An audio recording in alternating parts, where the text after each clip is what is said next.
नमस्कार दोस्तों, मेरा नाम है विजय कुमार और आप देख रहे हैं कॉमिक स्टार चैनल को। दोस्तों, अगर आप इस चैनल पर नए आए हो या अभी तक हमारे चैनल को सब्सक्राइब नहीं किया है तो प्लीज़ चैनल को सब्सक्राइब कर दें और साथ में लगे बेल आइकन को जरूर प्रेस कर देना ताकि मेरे चैनल पर आने वाली हर नई वीडियो को नोटिफिकेशन मिले आपको सबसे पहले और आप मेरे वीडियो को देख पाएंगे सबसे पहले। तो चलिए दोस्तों, राज कॉमिक्स में सुपर कमांडो ध्रुव के इस धमाकेदार कॉमिक्स को शुरू करते हैं जिसका नाम है महामानव की तबाही। दोस्तों, आपने मैंने मारा ध्रुव को और हत्यारा कौन कॉमिक्स जरूर पढ़ी होगी। उस कॉमिक्स में ध्रुव के जितने भी विलन हैं सभी कोई दावा कर रहे हैं कि मैंने मारा ध्रुव को। और उस समय आपको याद होगा कि महामानव ने ऐसी कोई दावा नहीं की थी, उसने ऐसा कोई बयान गवाही नहीं दी थी कि उसने मारा ध्रुव को। लेकिन बाद में महामानव की गवाही को इसमें इंक्लूड किया गया है, जो कि अभी हाल फिलहाल में इंक्लूड किया गया है और इसकी अलग से कॉमिक्स भी निकाली गई है जो कि आप देख रहे हैं महामानव की तबाही। दोस्तों, इस कॉमिक्स को जो है जो मैंने मारा ध्रुव को और हत्यारा कौन जो है वो फिर से जो रीप्रिंट हो रही है उसमें इसको इंक्लूड किया गया है।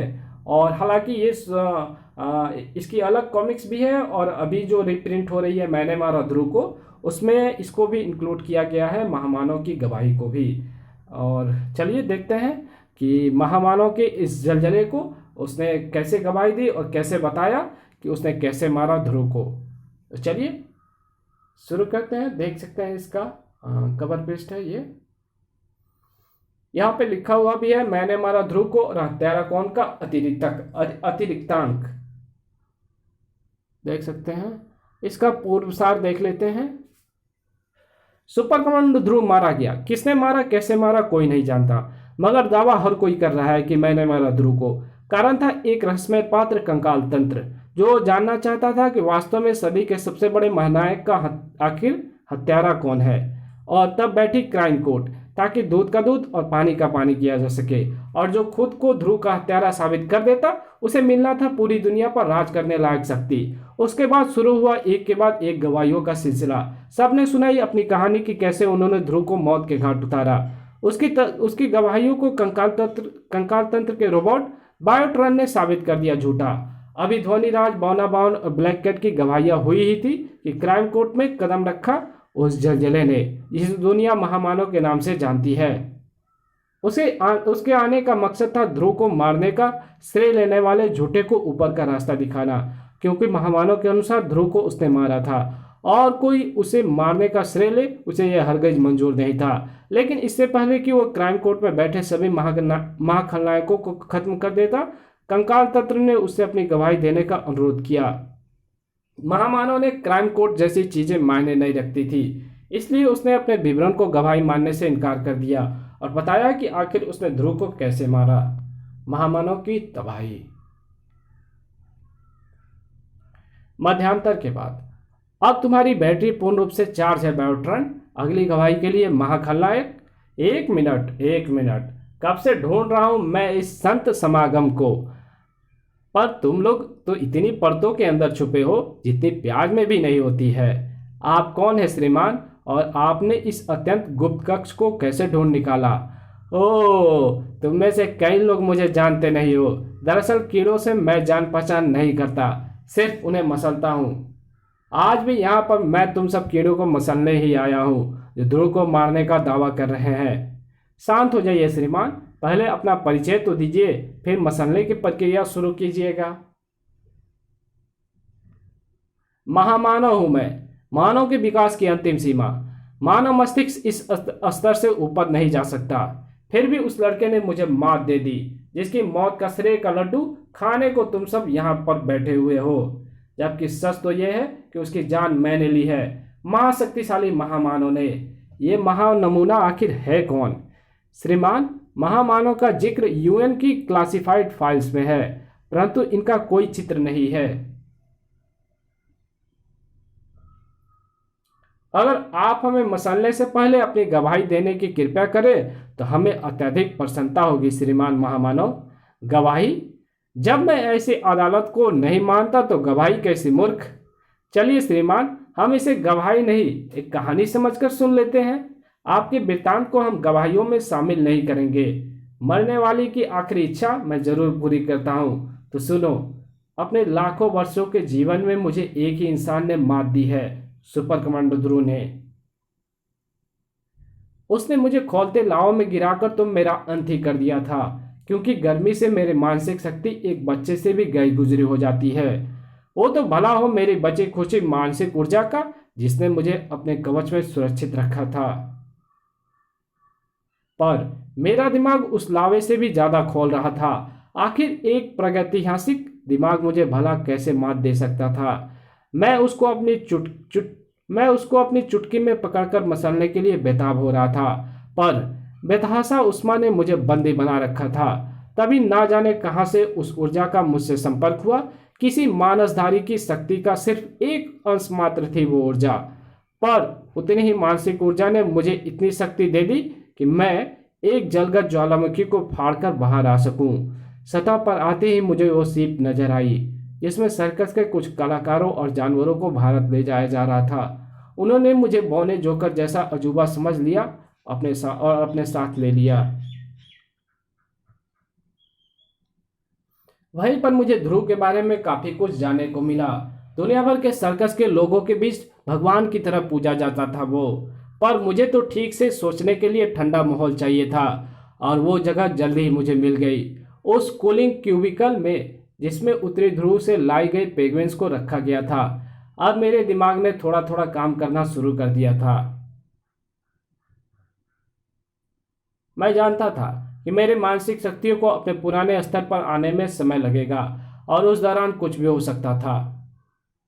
मैं फिलहाल सिर्फ जानवरों जैसे छिन्न मानसिक स्तर वाले दिमागों को ही कंट्रोल कर सकता था, और अब उनकी मदद से ही मुझे सबसे पहले उससे निपटना है, जो मेरी इस कमजोर हालत में मेरे लिए खतरा बन सकता था। इस मैच में तुम्हारे शामिल होने से हिंदुस्तान में इस खेल को बहुत बढ़ावा मिलेगा ध्रुव। हम तुम्हारा जितना शुक्रिया अदा करें वो कम है। हालांकि मुझे तुमसे एक शिकायत है। वो क्या? कि तुम इस खेल में शामिल नहीं हो रहे हो, वरना ये गेम अभूतपूर्व बन जाता है। कैप्टन बचो, ये क्या अजूबा है? अब क्या आसमान से हाथी बरसेंगे? ये कवच ये सामान्य नहीं लगता। इस हाथी को किसी खास मकसद से भेजा गया है, और इसे मैंने भेजा है। कौन है ये जिसने मेरा दिमाग पढ़ लिया? महामानव, तुम ज्वालामुखी के लावे की कैद से आजाद कैसे हो गए? ये तो मैं खुद भी नहीं जानता, पर ये जान ले कि कोई भी कैद मुझे तुझे मौत देने से नहीं रोक सकती। लगता है तुम अपना होमवर्क करके नहीं आए हो महामानव, वरना तुम जानते होते कि ये बेजुबान ध्रुव के दुश्मन कभी नहीं हो सकते। आह! ध्रुव की वो चीख मेरे कानों में संगीत सी बज उठी, पर अभी तो ऐसी चीखें और सुननी थी मुझे। गोलियां मेरे वश में आ चुके हाथी के मानसिक कवच को पार नहीं कर सकती थी। ध्रुव को मरना ही था, पर मुझे हराने वाला इतनी जल्दी भला कैसे मर सकता था? ओह, एक बात तो मैं बताना भूल ही गया। ऐसे ही तुम्हारे दो और बेजुबान दोस्त, तुम्हारी बहन श्वेता और बाप राजन मेहरा के पीछे लगे हैं। एक 200 पाउंड का शेर है और दूसरा 7000 पाउंड का गैंडा। ध्रुव का दिमाग चिंता में उलझा दिया था मैंने। बचाव के उपाय सोच पाना उसके लिए मुश्किल था। श्वेता, तू कहाँ है? तू किसी खतरे में तो नहीं है? उस हाथी को और भी खुखार बनाने में लगा था। मुसीबत में तो पापा का यह सरकारी बंगला है। करीम जैसे पर्सनैलिटी वाला कोई प्राणी इस पर कब्जा करने की कोशिश कर रहा है, और पापा मम्मी बाहर गए हुए हैं एयरफोर्स डे पर चीफ गेस्ट बनकर। तू बस वहां से बाहर निकल। वो गैंडा तेरा पीछा करेगा, उससे बचते रहना। और अब ध्यान से सुन। पता नहीं ध्रुव अपने बचकाने स्टार में क्या फुसफुसा रहा था। मेरा ध्यान तो फिलहाल उस हाथी को और खुखार बनाने में लगा था। आह! इस पर तो कोई भी वार असर करेगा ही नहीं, चाहे मैं कितनी तरकीब लगा लूं। इसे थोड़ा और उलझाना होगा, ताकि मुझे अपनी योजना पर काम करने का मौका मिल सके। और इसमें मेरी मदद करेगी यह फुटबॉल मशीन, जिसका प्रयोग खिलाड़ियों और गोलकीपर को ट्रेन करने में किया जाता है। अब इसका गुस्सा भड़केगा। च्याओ। कोई योजना बनाई थी उसने, पर मैं उसका दिमाग पढ़ पाने में असमर्थ था। अपना सारा ध्यान उस जानवर को कंट्रोल करने में जो लगाना पड़ रहा था। शायद बचने की आखिरी कोशिश कर रहा था,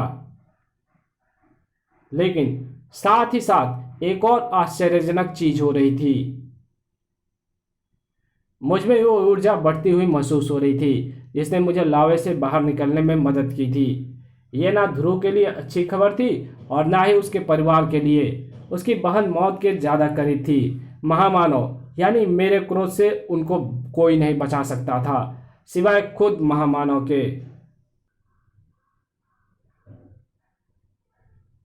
और उस दुष्ट ध्रुव का दिमाग बिल्कुल यही कर रहा था। वो मेरी शक्ति को मेरी ही शक्ति से टकराने जा रहा था। उस टक्कर के वेग से तो मेरा दिमाग तक पल भर के लिए बुरी तरह से झंझना गया।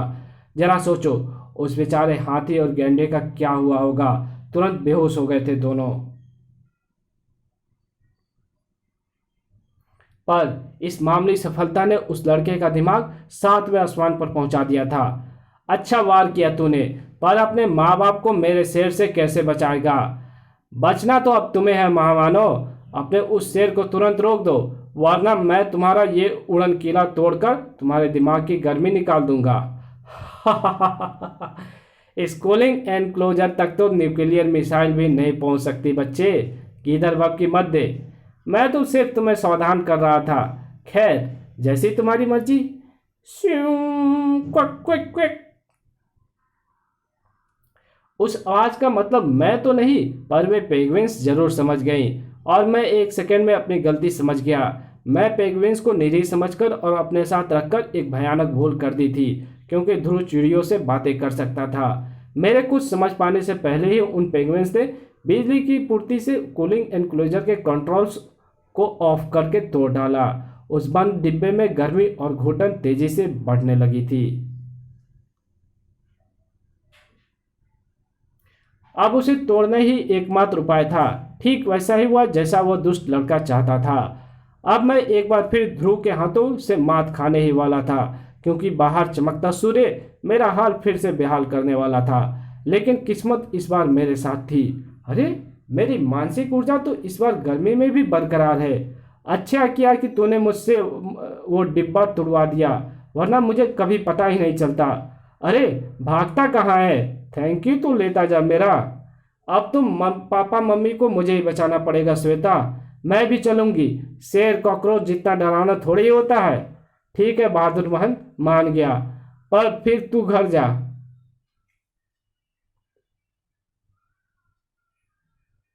राजनगर एयरबेस। ये है क्या चीज? ये यहाँ पर टपका कहाँ से है? गोलियों पर तो ये ध्यान तक नहीं दे रहा है। सभी पीछे हट जाए, हम एयर स्ट्राइक करने जा रहे हैं। Target locked, strike one successful target.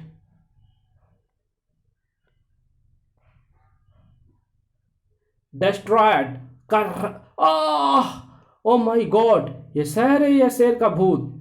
है तो ये शेर ही पापा, लेकिन किसी भूत से कम नहीं। आप सब लोग पीछे हट जाइए, मैं इससे बात करके शांत करने की कोशिश करता हूं। घुर्र। आह। ये बातचीत में नहीं, तुम्हारा खून पीने में दिलचस्पी रखता है। महामानव की शक्तियां गर्मी में भी बरकरार है, बल्कि उल्टी वे शक्तियां बढ़ रही है। कैसे? अब ये तारीफ नहीं, सच्चाई है। उसने डटकर मुकाबला करने की ठान ली थी। शायद पेंगुइन्स ने उसे बता दिया था कि वे सभी जानवर सर्कस के हैं।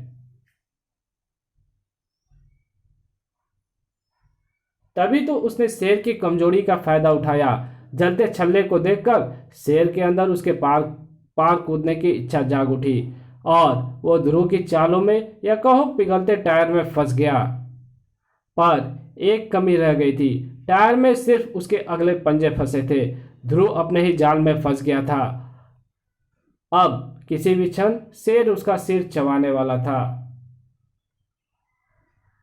लेकिन तभी वो हुआ जिसकी मैं कल्पना तक नहीं कर सकता था। मेरे मानसिक कवच को कागज की तरह काट डाला था। उस खड़ग ने। पर खड़ग था तो कोई उसे चलाने वाला भी होना चाहिए था। और तब बाहर आया वो शख्स जो शायद मेरी जान भी था और मेरी मौत भी। किसने किर्गी की यौगिक शक्तियों को खींचकर उसका प्रयोग ध्रुव पर करने का साहस किया है? किर्गी, निंजा किर्गी, तुम यहाँ पर कैसे? उधर हिमालय पर मानव की आवाजाही बढ़ गई है। उसमें मेरी साधना में व्यवधान पड़ रहा था तो मैं हिमालय की एक भूमिगत कंदरा में चला गया था।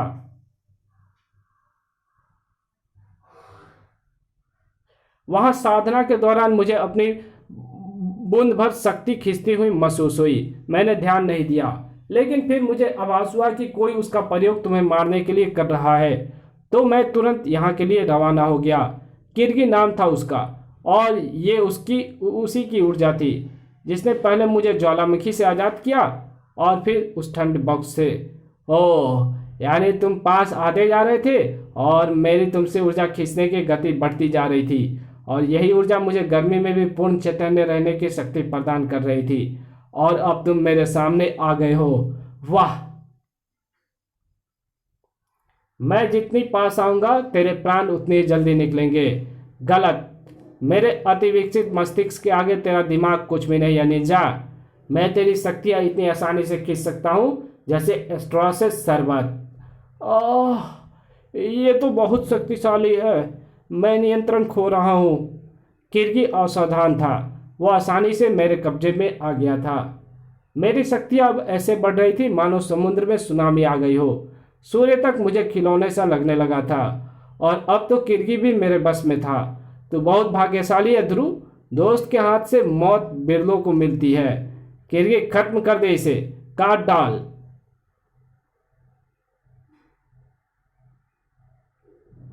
ध्रुव को बचाने वाले बहुत थे, हालांकि गोलियां किर्गी को कपड़ा तक ना छेद पाती। फिर भी कुछ ने कोशिश तो की, लेकिन किर्गी का खड़ग उससे ज्यादा तेज और धारदार था। अब किर्गी के हाथों में ध्रुव की मौत थी। वो खुद भी जानता था कि वो इस मौत से बचने के लिए ब्रह्मांड की किसी भी शक्ति से मदद नहीं मांग सकता। फिर भी वो लड़ रहा था। 10 मिनट से लगातार बचता फिर रहा था वो। ना जाने मरने से पहले उसे किस चीज का इंतजार था। वो गहरी सोच में नजर आ रहा था। मैं हालांकि अब उसका दिमाग पढ़ तो सकता था, पर ऐसा करते ही किर्गी मेरी मानसिक कैद से आज़ाद हो जाता, और वो ये जोखिम मैं उठा नहीं सकता था। और यही मैं मात खा गया। अरे ये क्या? तू बचेगा नहीं, चाहे ये न्यूक्लियर मिसाइल ही क्यों ना हो। ये उससे भी बड़ी चीज है महामानव, तुम्हारी शक्तियों से युक्त जानवर। बस होश में आने के बाद अब ये मेरी बात सुन रहे हैं और मान भी रहे हैं। तुम मेरा मैसेज बिल्कुल सही समझे श्वेता। फटाफट ट्रैक में इन्हें ले आई। थैंक्स रखो जेब में। मैं तो मम्मी पापा को बचाने आई थी।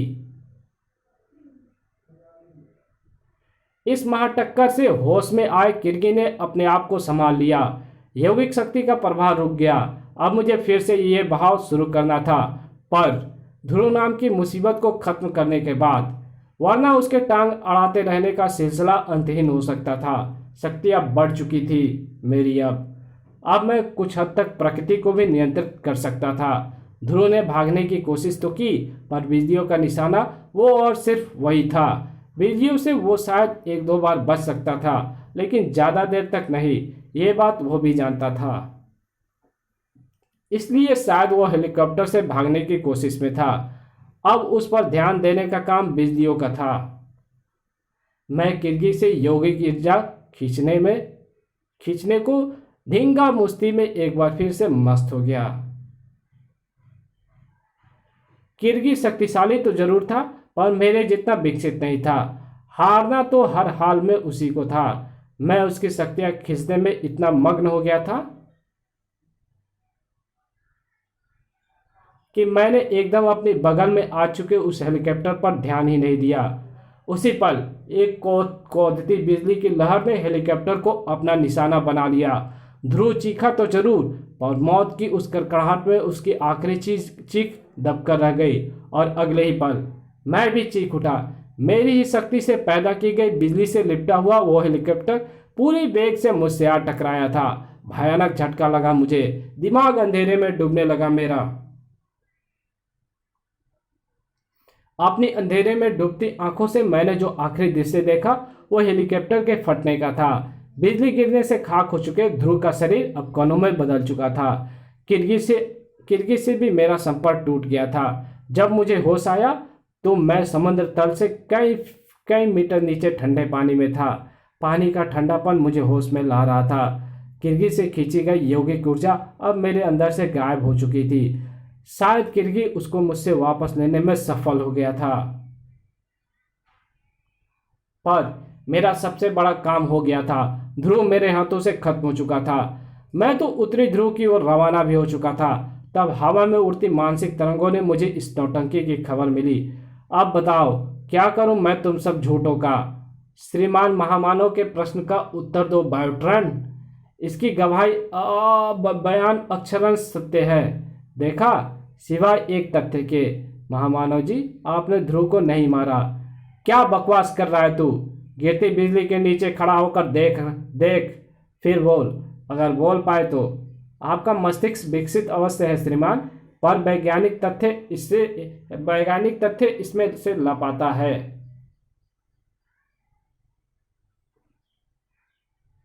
जब धातु के प्लेन जैसी बंद और खोखली चीज पर बिजली गिरती है तो उसकी ऊपरी सतह पर जरूर तीव्र आवेश और चार्ज आ जाता है, पर उसके अंदर का विद्युत क्षेत्र शून्य होता है, यानी जीरो। इसे फेरोड केज कहते हैं। ध्रुव उड़ते हेलीकॉप्टर के अंदर था, यानी उसको झटका लग ही नहीं सकता था क्योंकि चार्ज अंदर था ही नहीं। हमारे अनुमान के अनुसार उसकी वो हालत बिजली के तीव्र चमक के कारण थी, और आपसे हेलीकॉप्टर टकराने के बाद वो तुरंत बाहर कूद गया था। ये तू कैसे कह सकता है? इनकी गवाही से। बताएं श्रीमान किरगी। ये सच है। ध्रुव का बाल भी बांका नहीं हुआ था, बल्कि हम दोनों ने मिलकर काफी देर तक इसे ढूंढा भी था। धन्यवाद किरगी जी, अब आप जा सकते हैं, परंतु यहाँ की स्मृति कृपया अपने दिमाग से साफ कर दें। यह हमारा नियम है। श्रीमान महामानव, अब तो आप हमें मारने से पहले यह अवश्य जानना चाहेंगे कि ध्रुव को आपने नहीं तो किसने मारा। अब आप इस द्वार को पार करके हमारी खास आरामगाह में गवाहियाँ पूरी होने तक का इंतजार करें। मैं फिर उसी लावे में पहुंच गया जहां से मैं चला था।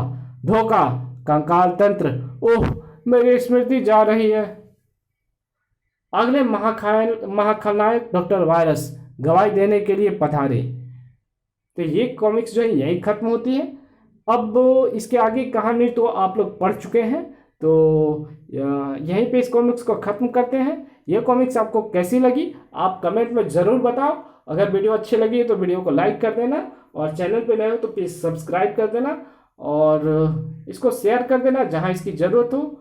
और इन सब वीडियो को भी आप देखो, और जाओ मेरे चैनल को सब्सक्राइब कर दो, और इन सब वीडियो को भी प्लीज़ जा करके देखो, ज़रूर देखो।